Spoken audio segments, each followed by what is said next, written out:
This movie only spans 7,000 years?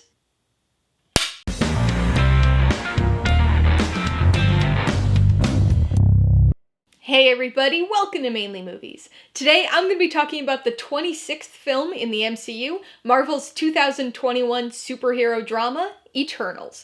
If you're new here, please consider subscribing for a variety of movie-related content like reviews, rank lists, and trailer reactions. All my reviews include a breakdown of the pros and cons, my rating, and some tailored film recommendations, so be sure to watch through to the end of this video for all that extra content. Eternals stars Gemma, Richard Madden, Angelina Jolie, and many more people, and was directed by Chloé, Zhao. It tells the millennia-spanning story of 10 superpowered Eternals who are tasked with protecting the Earth from the powerful and evil deviants. After a year without MCU movies, 2021 has brought them back in full force. Eternals is our third MCU movie of the year, and the third film in the, thus far, very loosely connected Phase 4.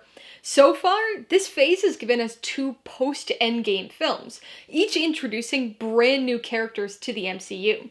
I've mentioned this in past MCU reviews, but as somebody who doesn't read the comics, I tend to have a tough time getting excited for each of these new films with increasingly more obscure heroes. So when the trailers for Eternals did nothing for me, I wasn't really surprised. For these new-to-me characters, it almost always comes down to the actual film. The characters, story, and the whole thing need to grab me, and then I can get invested in them and excited for the future of that character. The most recent previous MCU movie, Shang-Chi and the Legend of the Ten Rings, is a great example of this. I went in with no knowledge of the character, no anticipation or excitement for the movie, and came out looking forward to seeing more of him. I went into Eternals under the same conditions, but came out far less enthused. Eternals is an exceptionally ambitious film. It's also, so far at least, the biggest outlier in the MCU. Both of these things, the ambitiousness and the uniqueness, are admirable. The MCU is 26 movies deep at this point, and understandably has developed a bit of a scaffold for each of these films to follow. The characters might be different, the story specifics might be different, but the skeleton underneath it all is usually the same, and identifiably MCU. So I'll admit that it's refreshing to see a movie at least attempt to break free from those MCU trappings and try to do something different. The Marvel machine does show through at times, but there's no denying that this movie feels quite different. Its tone, its scope and scale, its cinematic grandiosity, even its highly character-centric focus. It's different and stands apart from the other MCU films. Depending on how you feel about the MCU, that could be a good or bad thing. Like I said before, I personally find it admirable and kind of refreshing. I just wish it was all executed a bit better. This is an immense movie, and I'm not just talking about the runtime, which is the second longest in the MCU at this point.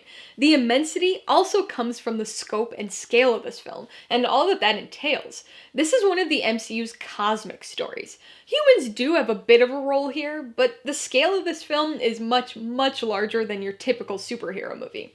We're talking galaxies and universes and races of these sort of space gods and cosmic beings. The basis of it all is this huge, big picture stuff. I know that aspect of the MCU appeals to some people, so it'll be a draw for them.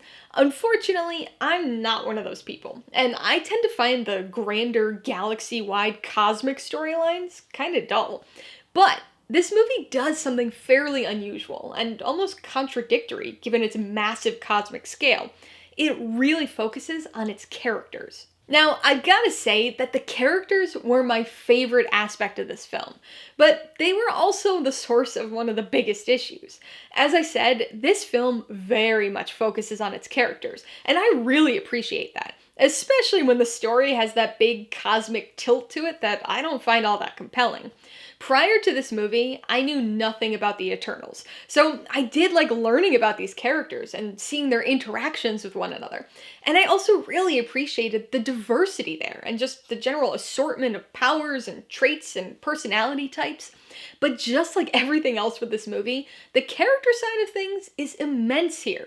Not only are we introduced to 10 new heroes, plus a handful of other side characters, but this movie also delves into 7,000 years of their their eternal lives. That's a lot of characters and a lot of backstory to cover in a single movie.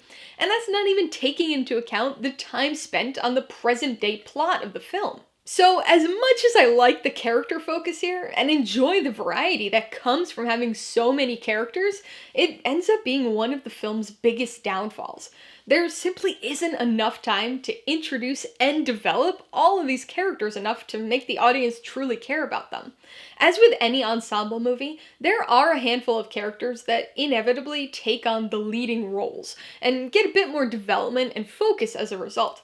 And there are certainly attempts at developing most of the other Eternals beyond their defining characteristics.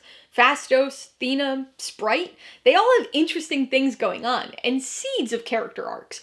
But even with the time spent on each of these characters, it's just not enough. You can tell that it's only superficially scratching the surface, even with the lead characters. Then you've got other characters, like, say, McHugh, who seem interesting and like they have potential, but we get so little time with them that they don't even have a chance to leave a lasting impression. Given the enormity of this film in all regards, there was the conundrum of how to possibly present it. This film had to introduce 10 new superheroes, cover 7,000 years of not only their individual backstory, but also the backstory of the Eternals and Celestials and all the cosmic stuff in general, and then craft a present-day story around all of that. And if that wasn't enough, this film takes it upon itself to merge a very slow-paced and philosophical character-centric story with a superhero action movie. Like I said at the beginning of this review, it's ambitious, and unlike anything in the MCU, but it tries to do far too many things. As a result, the movie's all over the place. We've got a non-linear story, so we're jumping around 7,000 years of history, all around the world and to cosmic realms, and we're also jumping among the lives and perspectives of 10 different main characters. Amazingly, it is reasonably easy to follow if you're paying attention. It's definitely a bit of a messy and illogical way to present all of it, and there are certainly many aspects that are rushed or just don't make sense, at least to somebody unfamiliar with the source material. But considering the scope of what's jammed into this single movie, it's understandable. Not necessarily excusable, but understandable at least. Eternals is a film of contradictions. It's an introspective character study, but also has elements of a cosmic superhero action movie. It's a beautiful film that showcases a lot of actual natural landscapes, but also finds itself bogged down by moments of pure CGI spectacle. It's a movie that goes out of its way to be different from any other MCU film, but ends up unintentionally emphasizing and being hamstrung by the MCUisms that remain.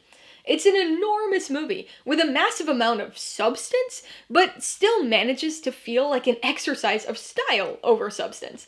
And it's a very long movie, the second longest in the MCU right now, clocking in at 157 minutes, many of which are felt with the slow pacing and prevalence of scenes of questionable necessity. But it uses that time ineffectually, so it ends up being not nearly long enough to tell a story or explore its characters. So, this is a very conflicting film for me. It had pieces that had potential or held some intrigue, but it just took on far too much for a single movie, even one that's nearly 3 hours long. This isn't a perfect comparison, but in terms of scope at least, Eternals is like jumping into Avengers Endgame without all of the other movies that came before it. Insane, right? But that's kind of what happens here. Huge, cosmic, universe-altering plot, a ton of characters, but with no pre-existing backstory to any of it. All of the character introductions and development and explanation has to be jammed into the same movie as the main plot, and it just doesn't work. Now, I'll admit that I'm not much of a TV show person, but given that Marvel has decided to put out Disney Plus series that are officially part of the MCU and connect directly to the movies, I truly don't understand why they didn't make an Eternal series. Nearly all of this film's problems stem directly or indirectly from there being too much to cover in one film. A 12-episode Disney Plus series could have alleviated that.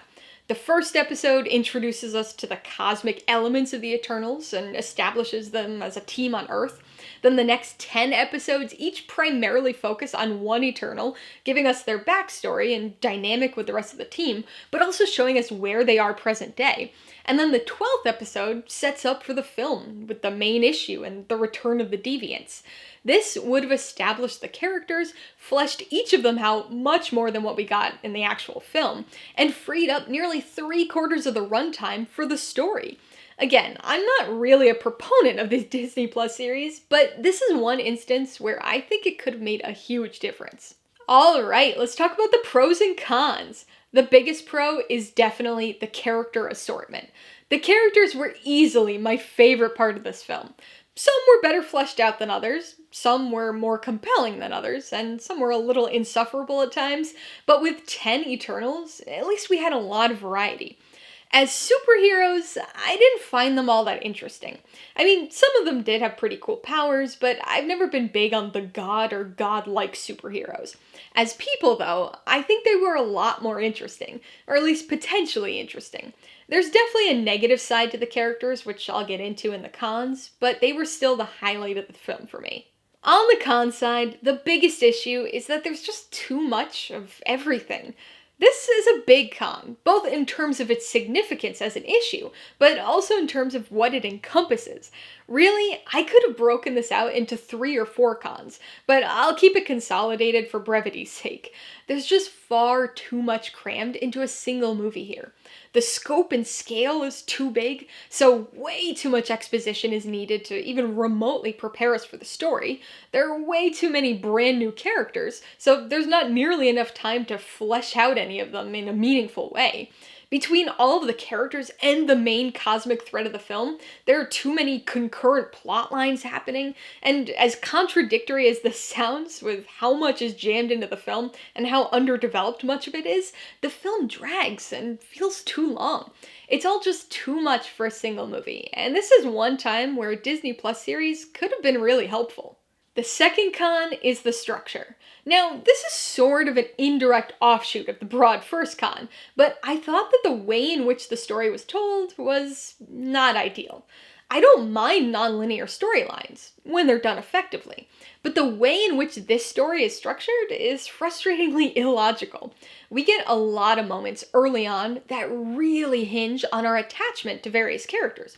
Unfortunately, because of the structure, we don't know anything about those characters yet, and it's not until flashbacks later on in the film that we get the necessary information to maybe form that needed attachment in order to care. There are also some things that come across as forced, shocking revelations that weren't really all that shocking and probably would have served the story better if they were just presented to us in the linear chronological order. I get that covering 7,000 years of a story is a little hard, but I do think the structure made it even harder for no reason. Before I give you my rating and recommendations, I want to remind you that if you're interested in buying Eternals or any of the other films I mentioned today, I do have affiliate links for all of them in the description below. I get a small commission from anything you buy using one of my links, so I'd really appreciate it if you'd use them if you're in the market for any of these movies. I'm gonna give Eternals 2.5 out of 5 paws. This is a beautiful film with a nice variety of characters, but it tries to do far too much. It might be a movie that improves for me as we see more of these characters in the future MCU movies, but this film alone is not enough, because it tries to be too much. I would recommend Eternals to fans of the more cosmic MCU films. If you like the bigger universe in peril stories, you may enjoy the plot of this one more than I did. But be aware that although this has a number of the big god hero fight sequences, this is more of a slow, introspective character film than any other previous MCU movie. Existing fans of Eternals will likely benefit from their knowledge, but I don't know how the film compares to the comics in terms of story or character accuracy, so your enjoyment mileage may vary. If you liked Eternals, I would recommend Guardians of the Galaxy. This is another MCU movie that introduces a new group of fairly obscure Marvel characters into that broader cosmic realm. It's got a very different tone, being one of the most comedic MCU films, but as an ensemble movie featuring new characters, it works much better than Eternals. If you want to stay with Marvel, but are okay with dipping out of the MCU, you should check out X-Men. It's another film tasked with introducing a large group of characters, but does a good job of finding balance between those character introductions and the actual plot. And if you want to look outside of the superhero realm, you might want to watch The Age of Adeline. It's a character-focused romantic fantasy that also highlights the dilemma faced by unaging characters. Alright, a couple questions for you guys. Number 1, have you seen Eternals? If so, what'd you think of it? And number 2, do you think this film would have benefited from having a lead-in Disney Plus series? Be sure to leave your answers in the comments below so we can get a discussion going. Alright, so if you got some enjoyment, insight, or information out of this review, I'd appreciate it if you'd hit that like button. And if you haven't done so already, please hit subscribe while you're at it to see more videos like this. Till next time, this has been Alyssa with Mainly Movies, the way life should be.